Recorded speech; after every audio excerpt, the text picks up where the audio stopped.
Boom, ba-doom, ba-dee-dee-dee-boom. Oh, little Lulu, with freckles on your skin. Always in and out of trouble, but mostly always in. Using dad's necktie for the tail of your kite. Using mom's lipstick for the letters you write. Little Lulu, there's no one quite as smart. Doesn't matter what you're doing it with your heart. Shiny curls are dancing, there's a sparkle in your eye. When can we look forward to your next surprise? What a surprise! Oh, the clock says 7:30, it's really after 10. Looks like Lulu's been repairing it again. Blow your wine, why? You know it's true, Lou. And you're very hard to take. Little Lulu, we love you just the same. Little Lulu, we love you, Lou, just the same.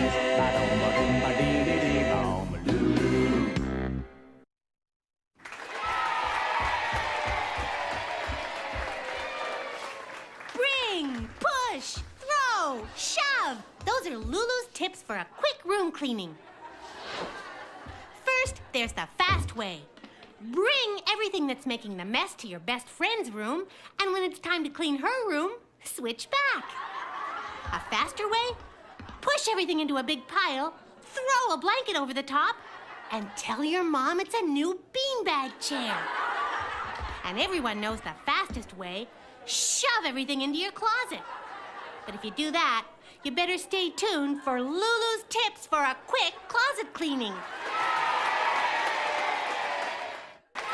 Choosing a baby's name is tough, but not if you follow Lulu's name plan. First, decide what kind of kid you want, then pick the name. You want a tough kid? Name him Spike.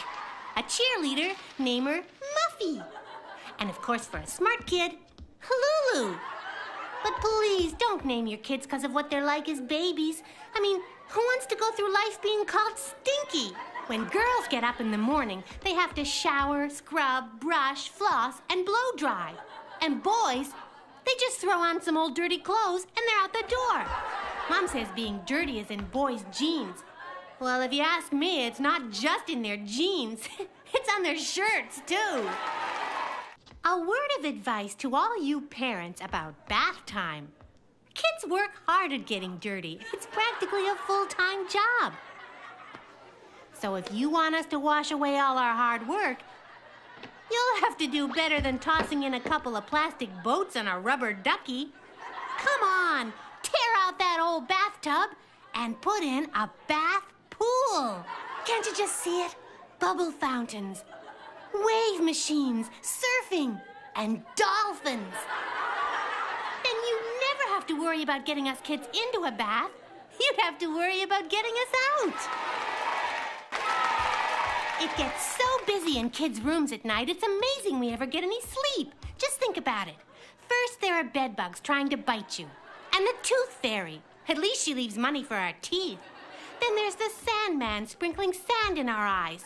Boy, if he went to my school, he'd be looking at 3 weeks detention for that. And the boogeyman, who's there when your eyes are closed, but poof, gone when you open them. How's a kid supposed to sleep playing that game all night long? And even at Christmas, something called sugar plums dance on our heads. Parents, forget the nightlight. We need a traffic light. Parents think revenge is immature. It's always, Lulu Moppet, don't be childish. Or, Lulu, I'm very disappointed with you. It's never, nice going, Lulu. You really got Tubby back good. He'll be picking grass out of his shorts for weeks. Like, whatever happened to rewarding someone with a little encouragement? Instead, parents tell us to act grown up, like, eat your broccoli. It's never, go park the car.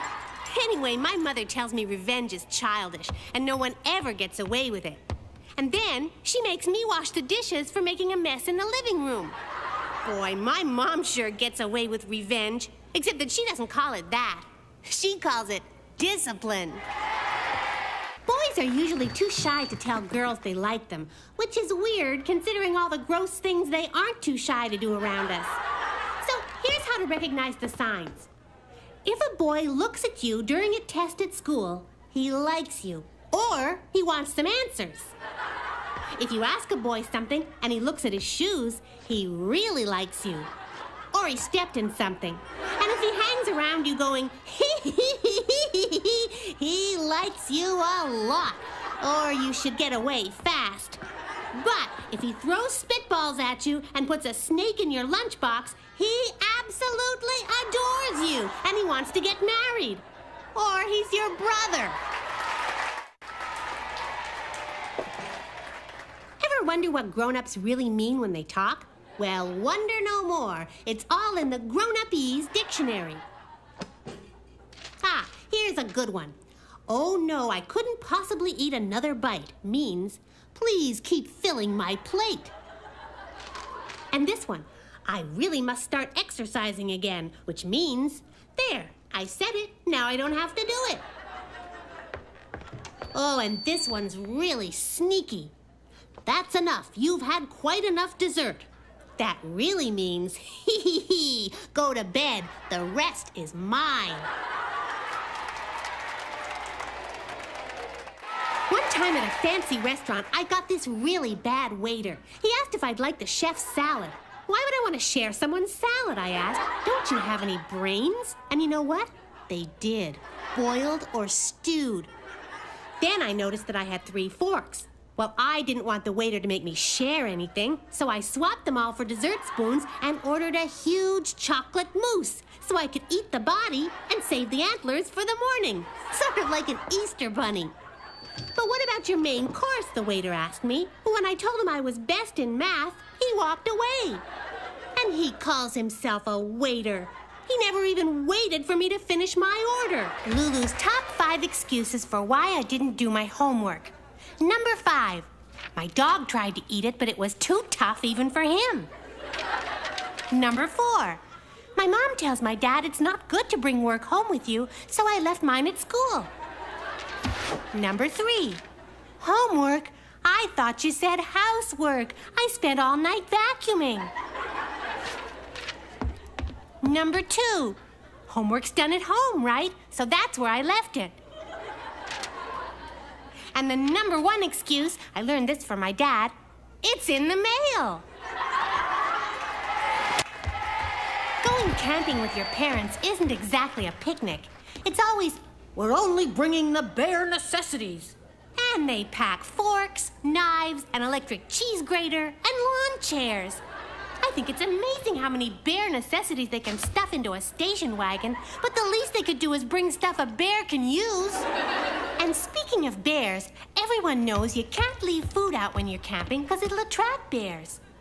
I've never actually seen a bear while camping, but in case I ever do, my dad said if I lie down and don't move, it'll leave me alone.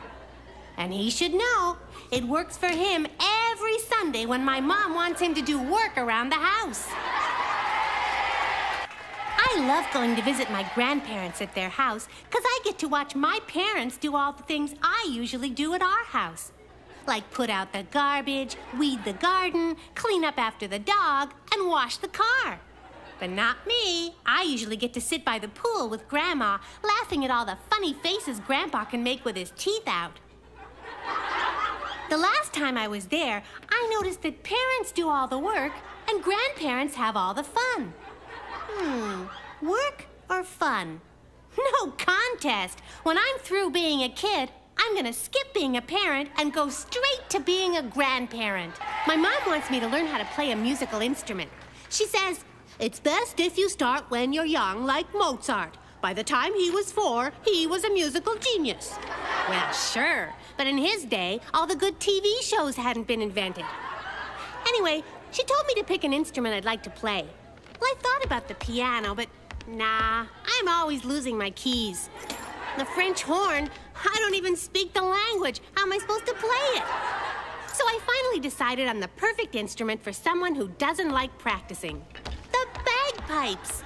They're great because nobody can tell what you're playing, and they usually tell you to stop long before you're supposed to. Ever notice that no one's happy with the type of hair they've got? Like my mom. She hates her hair so much, she pays someone to fix it every week. And my friend Annie, she doesn't like her straight hair. She wishes it was curly. Me, I have curly hair, and I wish it was straight. And my dad, He's the only one I know who's got nothing to complain about. My friend Annie has a cat named Dash because it has a dash of white at the tip of its tail. It's a nice cat, but I think it's a little weird in the head. You see, the last time I was over at Annie's, I saw Dash drinking out of the toilet. Annie said cats do that all the time because the water's cool in there. What I'm wondering is, how does Annie know that? Getting your parents to buy you a puppy can be tough, so here's Lulu's guide to getting a dog. Number 1, don't ask for a dog. Ask your parents for a lizard, a boa constrictor, a tarantula. And by the time you get to fruit bat, they'll want you to have the cutest dog in the pound. Number 2, tie a string around one of your stuffed animals and take it out for a drag around the block. This works best on a sunny Saturday when all your neighbors are out mowing the lawn. And if these don't work, pull out all the stops. Tell them you want a baby brother. Before you know it, that dog will be yours. The other day I had to wake up at 5 in the morning to go fishing with my dad. Why so early? It's not like the fish are swimming around going, "Holy mackerel, we're gonna be late for school." No, I think people get up early to go fishing because it takes so long to catch one. But that's because they're going about it all wrong. How can you catch something if you don't chase it? Think about it. A fish is just waiting around to be served a worm on a hook for breakfast? Well, maybe if it was chocolate. Anyway, my dad says that you need lots of patience to catch a fish because you gotta be good at sitting down in the same spot for a long time. Hey, so that's what my dad's been doing sitting in front of the TV all these years. He's been training for fishing. My mother does these amazing exercises with her face in front of the mirror because she wants to look younger, she says. Well, I don't know about that, but I think she's forgotten what she always tells me when I make faces. "Lulu, if you don't stop, your face will stay that way." Or maybe she does remember, and she's looking for the way she wants her face to stay. Ever wonder where babies come from? Well, I decided to find out and asked my mom where I came from. And you know what she said? Go ask your father. So I did, and you know what he said? Go ask your mother. I guess they don't remember where I came from. So I asked Tubby, and at least he had an answer. Kinda. He said he's from New Jersey, and how's he supposed to know where I come from? Last time it rained, I wanted to go to a movie, but my mom was too busy to take me, so she told me to use my imagination and make my own fun. So I skated around the kitchen floor in my socks playing hockey. I had the puck, I took a shot, and broke a jug. And that's when Mom ran in and threw me out of the game. Then I piled up all the pillows and made believe I was a mountain climber. But an avalanche came down and broke a lamp. And that's when Mom ran in and chased me off the mountain. And then I was a spy on a secret mission, and I hid in the closet and yelled, "Gotcha!" when my mom opened the door. And that's when Mom lost it and took me to that movie. Ever notice that grown-ups act pretty weird around babies? First, they get away with doing all kinds of weird things with their faces.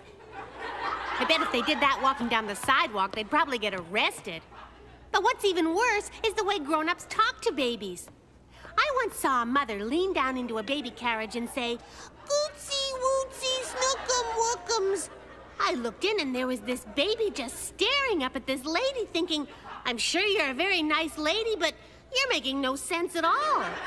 So naturally the mother said, "How's my sweetie weedy poopy whoopy?" Well, if you ask me, if that's how parents speak to their babies, it's no wonder it takes them so long to learn how to talk. Aren't feet weird? And toes bizarre? Not to mention ugly and... ugh. Well, you get the point. I mean, you'd think that when they were designing the human body, they could have come up with something better than feet to put on the end. Something more fun. Like a bike. I finally convinced my parents to take me to the amusement park the other day, and boy, was it great! We ate popcorn, pizza, and pink cotton candy, and then we went on the rumble, the zapper, and the twist. It was so much fun. I guess that's why they call it an amusement park. Funny, my parents didn't look too amused. They just looked sick. Today in class, the nutritionist said, "You are what you eat." And you know what? I found out she's right. At lunch in the cafeteria, I saw our nutty science teacher eating nuts. And Biff Bentley, the big school show-off, was eating a hot dog. And then when I got home, my dad was in his usual spot on the sofa watching TV, but he was eating potato chips. And then Mom came in and told him he was a big couch potato. So then I started thinking that being what you eat can come in really handy. Like for my big math test tomorrow. Instead of studying, I asked Mom for something really special for dinner. Brains! Last week when our art teacher took us to a museum to see all the paintings, she said that a picture's worth 1,000 words. Well, I saw one called Lady with an Apple. That's only 4 words. Some of the other paintings were worth more words than that, like very, very, very, very, very weird and really, really, really, really, really bizarre. But then it got so crowded, us kids couldn't see anything. Our teacher said it's because all these people came to see art. Well, I don't know if they came to see art or Fred or anyone else. I think everybody just came to see the paintings of naked people. Finally, our class saw something that was only 1 word, but it was the most exciting thing we saw all day. It was called the exit. The other day I was walking down the sidewalk with Tubby when, yow! He pushed me right into the street. I couldn't believe it. But you know why he did it? Because he didn't want me to walk under a ladder. It's supposed to be bad luck, he said. Well, that might be true, but if you ask me, it's worse luck to be run over by a truck. Today in science class, we learned all about Neanderthal man. He was this fellow with scraggly hair, a huge sloping forehead, only 1 big eyebrow, and he walked all hunched over.